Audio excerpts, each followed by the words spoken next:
I did not think I was humiliating my husband. The thing is, I thought feedback was supposed to help people grow. My friends had been saying things about him for months, and I kept defending him until their words started sounding like evidence. So when we handed Amir the scorecards at dinner, I believed I was giving him a chance to improve. By morning, he had stopped trying to earn a score from anyone. My name is Cressida Vale. I was 36, and I taught corporate teams how to give feedback without turning people into enemies.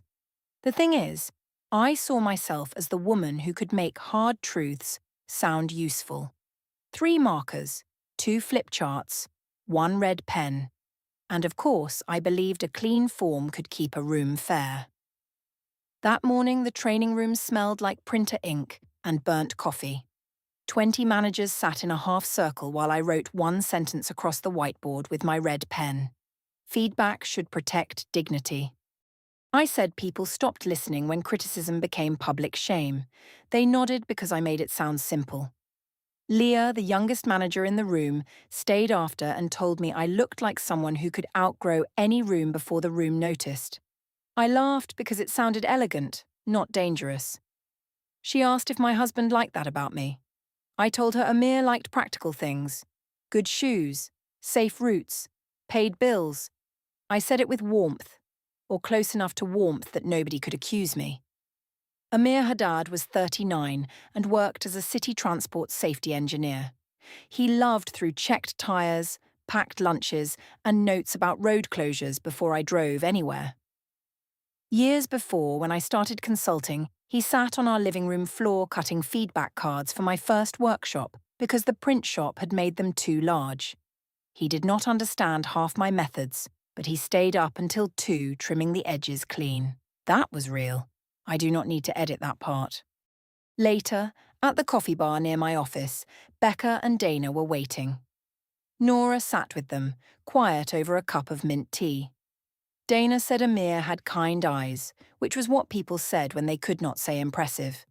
Becca said he had the energy of a helpful airport employee. I told them not to be cruel. My mouth smiled before the warning arrived. Dana said I defended him like women defend old coats because they remember one winter. Becca said a man could be good and still not be enough for a woman like me. Nora looked at the table, not at me. At home that night, Amir fixed the loose kitchen cabinet handle. He asked softly, what had changed between us? I heard weakness in the question, because my mother had taught me that soft men made women explain themselves forever. I told him nothing had changed. I said work had been heavy. He looked at the red pen sticking from my tote bag and said I seemed to have better language for strangers than for him. 1 handle, 2 screws. No answer I wanted to give. Becca's apartment had a kitchen island made of white stone that always looked too clean for real life. She said she hated cooking, but she loved a kitchen where people could lean and confess things. The room smelled like lime candles and the cold pasta salad she had bought from a deli and placed in a glass bowl to make it look less bought. The thing is, I went there still thinking I was defending Amir. 3 wine glasses, 2 phones. 1 group of friends deciding they were only being honest. Dana started it. She said Amir was not horrible, which somehow made the sentence worse. She said he was decent, but decent was not the same as a man who could stand beside me in a room and make sense. Becca said some women married safety first and then spent years wondering why they felt unchosen. Nora said maybe we should talk about something else. I thanked Nora too quickly, then hated myself for needing rescue. Becca leaned across the island and asked if I had ever considered that my private frustration might be correct. She said women were trained to call their own disappointment cruelty. Dana added that if 5 people saw the same problem, maybe the problem was not in my head. I told them Amir had carried me through my first year of consulting. I told them he remembered details no one else kept. I told them he knew when my voice was tired before I did. Dana asked if I wanted a husband or a very organized assistant. That sentence stayed with me. It did not land loudly. It stayed under the skin. Over the next week, I started watching Amir like he was one of my corporate clients. That was my first real mistake, though I called it assessment. At dinner, I noticed how he listened more than he spoke. At Julian's birthday drinks, I noticed how he let louder men take the center of the room. When Dana joked that Amir looked like he had come to repair the table, he smiled as if kindness could turn the blade away. I used to admire that. Now I wrote it down inside my head as passivity. At work, Leah helped me print workshop forms. She asked why I looked distracted. I said a few friends had been challenging me to stop making excuses at home. She said sometimes outside feedback saw the pattern faster than the person inside it. She meant it gently. I stored it as proof. That afternoon, Becca sent a message saying she had an idea. Dana replied before I could ask. She said we should create real categories because vague complaints let men escape.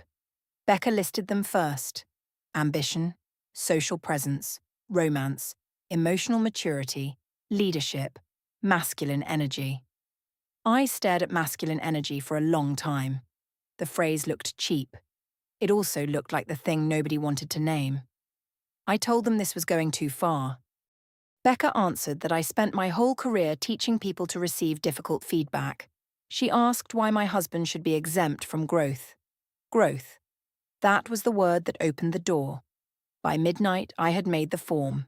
I called it relationship feedback, private. It had rating scales from 1 to 10, comment boxes, and a final question asking what Amir needed to change if he wanted Cressida to respect him fully again. I almost deleted that last line. Then I told myself respect was the whole issue. Of course, I did not send it to Amir. I sent it to Becca, Dana, Nora, Julian, and Leah. Julian replied with a question mark first. Then he asked if Amir knew. I told him this was a reflection exercise, not an attack. Nora did not answer for 3 hours. When she did, she wrote that I should be careful. Dana submitted her form in 12 minutes. Amir came home while I was reviewing the first responses. His shirt smelled like rain and metal from some site visit under the overpass. He placed takeout on the counter and asked if I had eaten. I closed my laptop too fast. He saw the movement. Quiet people see the small things first. He asked why Dana's name was beside a rating scale with his name on it. Specific. Factual. One named thing. That was how Amir came to pain. He did not start with feelings. He brought the object to the table and waited for me to identify it. I told him he was making a private exercise into suspicion. He asked why my friends needed to evaluate our marriage. I said because private conversations had not worked. He said we had not had private conversations. We had had me making jokes in rooms and him trying not to embarrass me by answering them. That should have slowed me down. Instead, I heard defense. I heard a man avoiding accountability by objecting to the form. I told him that if the feedback was unfair, he should not fear it. He placed the takeout containers in the fridge without eating. He said he was not afraid of criticism. He was afraid I had invited people who already laughed at him to decide what kind of husband he was. The fridge light stayed on while he stood there. I remember the green label on the soup container. I do not remember what I answered first. I remember choosing the tone. Calm. Professional. Better than his. I said feedback only hurt when someone refused growth. That night, the first numbers came in. Dana gave him a 2 in social presence. Becca gave him a 3 in romance and wrote that stability had become his entire personality. Leah gave him a 5, then apologized in the comments. Julian left half the form blank. Nora did not submit anything. I should have read that as warning. Instead, I copied the averages into a clean document. Overall husband rating, 2.4 out of 10. The number looked cruel for 3 seconds. Then it looked clear. The private dining room at Marlowe and Finch smelled like grilled lemon butter and the heavy perfume Dana wore when she wanted a night to feel expensive. The table had cream napkins folded into sharp triangles. Low amber lamps made everyone look warmer than they were. The thing is, I did not call it an intervention because that sounded dramatic. 3 envelopes, 2 bottles of wine. One husband walking into a room where everyone already had a score for him. Amir arrived 11 minutes late because a traffic signal failure had held him at work. He texted before he came in. He always texted. He entered carrying a small bakery box from the place near our old apartment, the one that made the pistachio cake I liked but never bought because I said it was too rich. He apologized to the table. Dana said it was fine, and then added that safety never slept. Becca laughed. Leah smiled because she did not yet understand the shape of the room. Julian looked at me and then at the box in Amir's hand. Nora held her water glass with both hands. Amir sat beside me. He placed the cake box near my plate and asked if I wanted him to order for us. I told him I could read a menu. It came out light. Lightness helps people pretend a blade is ribbon. Dinner began in small cuts. Dana asked Amir whether he ever made decisions without checking 3 city reports first. Becca said cautious men lived longer but made women age faster. I told them to stop, but I was smiling. Amir smiled too, and that was the part that angered me. Not because it was false, because it gave them nothing to fear. After the second bottle arrived, Becca asked if I had brought the thing. The table changed. Not loudly. Julian put his fork down. Nora looked at me as if she had already seen the end of the sentence. Leah asked what thing Becca meant. I reached into my bag and took out the cream envelope. My red pen was clipped to the front because I had used it to mark the average scores. I told myself that neatness meant fairness. I told myself that paper made it serious, not cruel. Amir looked at the envelope and then at me. He did not ask yet. I said I had been trying to find a way to explain what was not working between us. I said every time I brought it up, he made it too private, too soft, too easy to dismiss. I said people who cared about us had given honest feedback, and I wanted him to see it while there was still time to improve. Dana nodded like I was brave. Becca watched Amir, not me. Nora's phone lay face down beside her plate, but one corner of the screen glowed. I did not understand that yet. I handed Amir the first sheet. Overall husband rating, 2.4 out of 10. The number sat there in red. I had written it myself. Suddenly my handwriting looked larger than I remembered. At first, someone laughed. Maybe Dana. Maybe Leah, because nerves make people borrow the wrong sound. Becca made one short noise, then stopped. Julian said my name under his breath, not as a question. Nora did not move. Amir read the top line. Then he read the categories. Ambition, social presence, romance, leadership, emotional maturity, masculine energy. His face did not break. That was almost unbearable. A man shouting would have made the room choose a side. Amir gave them silence, and silence made every person sit with what they had allowed. I told him the point was not to hurt him. I said the point was that he could finally see it was not only me. If that many people noticed the same things, maybe he could stop acting like my disappointment was just mood or stress. He turned to the second page. Dana had written that he made me look like the exciting one and him like the man who waited by the exit. Becca had written that I had outgrown the emotional weather he could offer. Leah had written that she did not know him well but sensed he seemed safe rather than alive. Julian had written only one line. This should not be a form. Amir read Julian's line twice. He asked quietly why I needed witnesses if I wanted a conversation. The quiet was the point. He did not protect himself with anger. He placed the question in the center of the table and left it there. I told him private conversations had failed because he always turned pain into logistics. I said he remembered oil changes and train closures, but somehow missed the fact that his wife was shrinking beside him. I said this was feedback, not humiliation. He folded the first sheet once, then again. The paper made a small, clean sound. That sound bothered me more than Dana's laugh. It was too careful, too final for something I still wanted to control. Nora's hand moved toward her phone. Julian saw it. Becca saw it too. Amir placed the folded sheet beside his plate. Then he picked up the bakery box, the one with my pistachio cake, and moved it away from me. That was the moment the door opened. Not guilt, not apology, just the sight of his hand on the box. He had come late from work, and still stopped for the cake I liked. He had walked into a room where my friends had numbers ready for him. I watched the box slide across the table and almost saw the whole thing without my professional words around it. Not feedback, not growth. A man bringing sweetness to his own review. For one breath, the room did not belong to me. Then I closed the door. I told myself if he cared, he would fight for himself. I told myself a stronger man would laugh, challenge, stand up, prove the number wrong.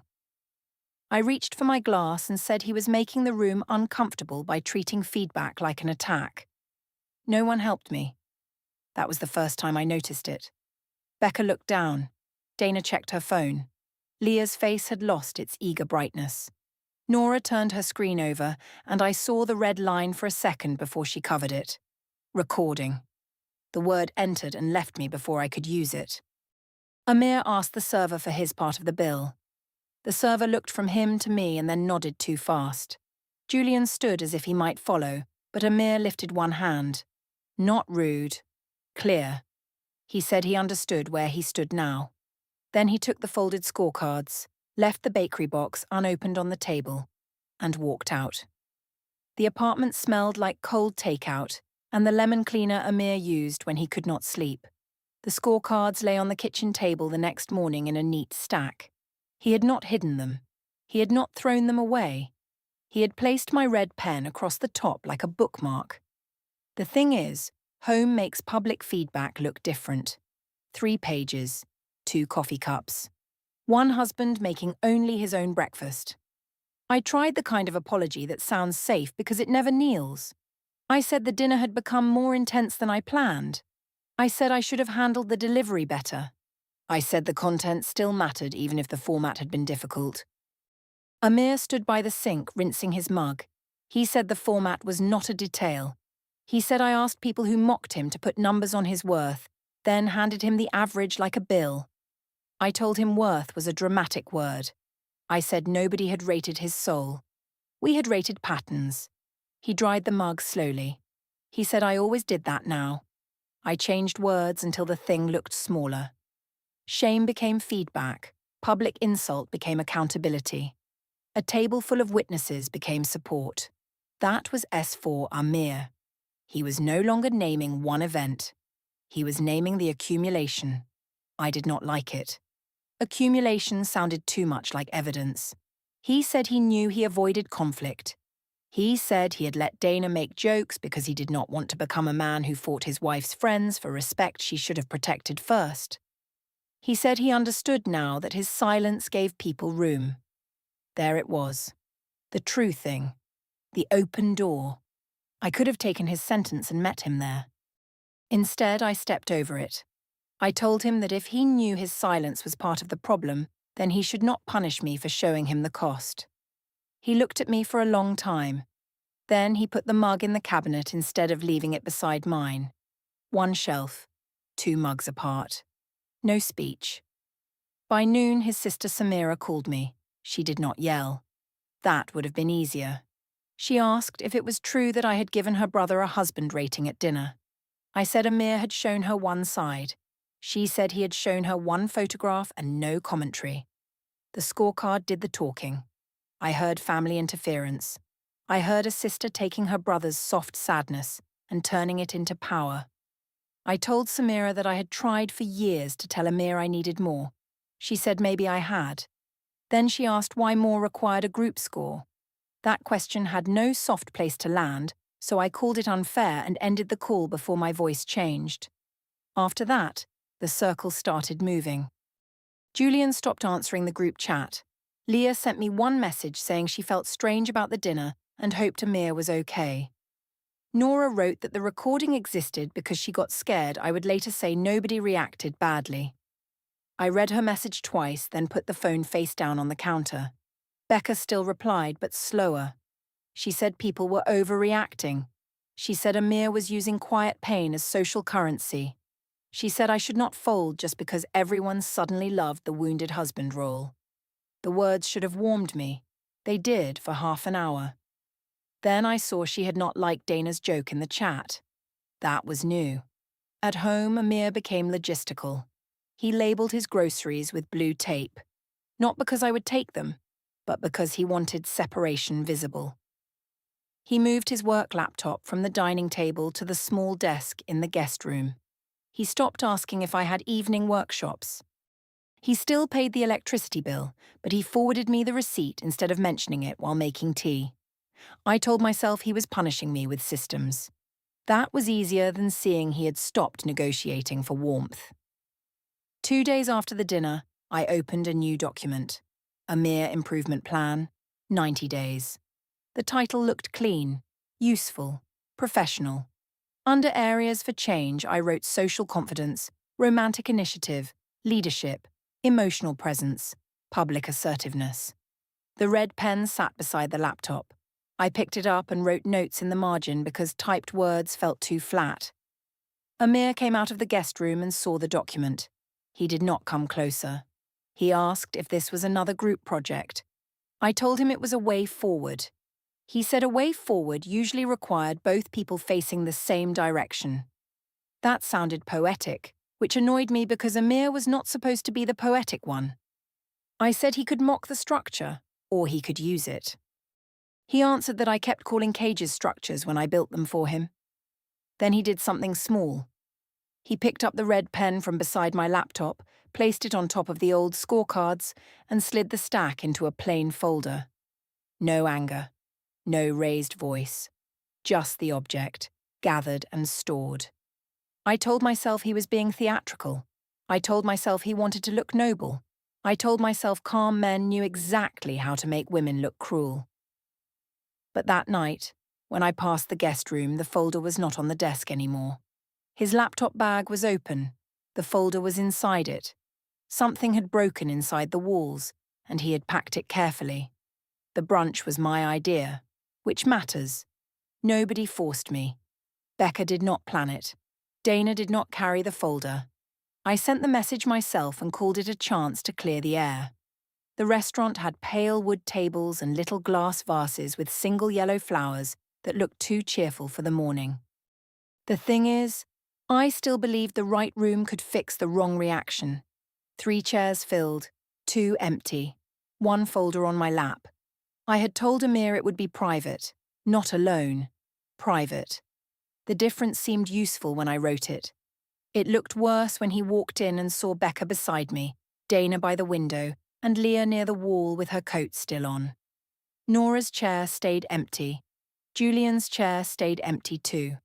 Amir saw both spaces. He took off his coat and sat across from me, not beside me. Becca looked at her coffee. Dana smiled like she was tired of being expected to feel bad. Leah whispered that maybe she should go. I told her to stay because she had been part of the feedback process. Feedback process. The phrase sounded thinner in daylight. I opened the folder and took out the new document. 90-day marriage improvement plan. I had printed it on good paper. Each section had measurable goals. Initiate 1 public romantic gesture per week. Practice assertive presence in group settings. Identify 3 areas where passivity has damaged respect. Schedule 1 visible leadership act. Amir looked at the pages but did not touch them. I said this was not punishment. I said this was structure. I said people use development plans in workplaces because love without standards became resentment. I told him that if he wanted to save the marriage, he needed to show real effort, not just quiet hurt. Dana nodded once. Becca did not. Amir asked if saving the marriage meant earning a better score from people who had already rated him. His voice was calm, but not soft now. Clean. That was worse. I said he was reducing a serious plan to ego. He said he was refusing to audition for his own wife. The sentence made Leah look down. I hated how strong it sounded.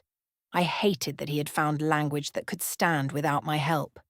So I reached for the one thing he could not deny.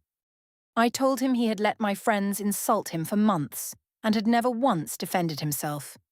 I told him he had stood there, smiling politely, while Dana made him smaller in every room, and then expected me to respect that silence as strength. I said a wife could not keep admiring a man who kept handing people permission to laugh. That was true. It sat on the table between us, ugly and accurate. Amir did not refute it.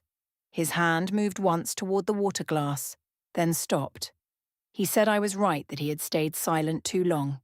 He said he should have protected himself sooner. He said he had confused patience with loyalty and hoped I would notice the difference before strangers did. For a few seconds, nobody spoke. That should have been the place where I stopped.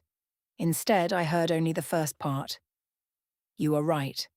The words fed every frightened place in me. I said if he admitted the pattern, then he should stop acting as if the ratings had come from nowhere. I told him the plan was a chance to become the kind of husband I did not have to defend. Becca closed her eyes for half a second. Dana checked the door. Leah stood and said she needed air. No one argued with her. Amir picked up the improvement plan. He folded it once. He placed it in the folder with the old scorecards. The motion was neat, almost office-like. It made my skin tighten because he was using my own language now. Records. Forms. Order. He told me he had one real offer left. If I wanted to talk about us without an audience, without ratings, without my friends carrying clipboards inside my marriage, he would sit with me that night. If I wanted him to submit to a review panel, he was done. I heard ultimatum. I heard control. I heard a man moving the goalposts because he was losing the room. I told him that men like him always wanted privacy when the public truth became inconvenient. That was the cruelest thing I said that morning because it was almost intelligent. It gave me cover. It made me sound brave instead of cornered. Amir looked at Becca, then at Dana, then at me. He did not ask them for anything. He said he would handle things properly now. No legal words, no threat. The tone carried enough. He stood, paid for his coffee at the counter, and left the folder under his arm. The brunch did not recover. Dana said she had a hair appointment and left cash on the table, though she had ordered nothing. Leah did not come back inside. Becca stayed with me for 7 more minutes, but her phone sat in her hand the whole time. I told her Amir was manipulating the room. She said maybe. Then she said she needed to get home. That was not Becca. Becca always stayed for the second drink, the post-scene analysis, the sharp little autopsy. She kissed my cheek without touching my shoulder and left through the side door. In the parking lot, I typed a message to her before starting the car. I asked her to tell me I had not gone too far. The message stayed delivered for an hour. Then she wrote that she could not be part of this anymore. One sentence. No explanation. Absence where applause used to be. At home, Amir's side of the closet was not empty, but it had been edited. Work files gone. Passport gone. The small lockbox from under the bed gone. His laptop charger gone from the outlet near the desk. He had taken the folder with the scorecards and the improvement plan. I told myself that was dramatic. Then I saw the red pen was gone too. That detail made the apartment too quiet. The office lobby smelled like printer ink, wet coats, and the burnt coffee from the training room upstairs. I had just finished a workshop on difficult feedback. On the whiteboard behind me, in blue marker this time, I had written that feedback should protect dignity. Leah carried a box of leftover handouts beside me and did not speak much. The thing is, I still thought professional rooms belonged to me. 3 elevators, 2 glass doors. One man in a grey jacket asking for my name. He handed me a thick envelope and asked me to confirm I was Cressida Vale. I signed on the small screen with my finger. The signature came out crooked. Leah lowered the box to the floor. Inside was a petition for dissolution of marriage, with request for temporary financial orders and exclusive use of the marital apartment.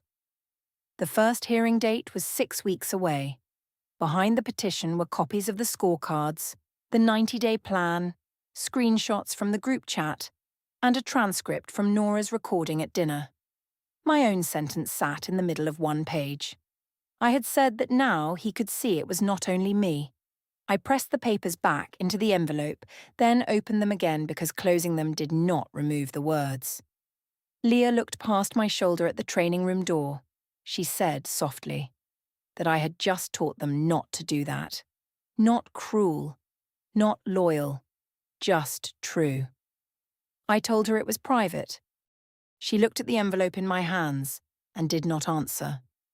Becca sent a voice message 2 hours later saying she had never known I would hand him the scorecards like that. She said she needed distance while things were formal. Dana wrote that I should not involve her. Nora did not write at all. I moved into a short-term rental near the office because Amir had temporary use of the apartment until the hearing. The joint account required both signatures for large withdrawals, so my careful life became smaller by policy. Julian stayed in touch with Amir, Nora sent him an apology, Dana disappeared, and Becca became a name that appeared online, but not on my phone. Leah's team requested another trainer for the next feedback workshop. The red pen was listed in the evidence photos, capped and placed across the scorecards. I thought numbers would protect me from looking cruel. I thought consensus would make my disappointment clean. The thing is, a crowd can make a verdict louder, but it cannot make it kind. I wanted Amir to see that everyone agreed with me. He saw that I had asked them to. The red pen stayed in a clear plastic evidence sleeve. The score was the only thing that stayed.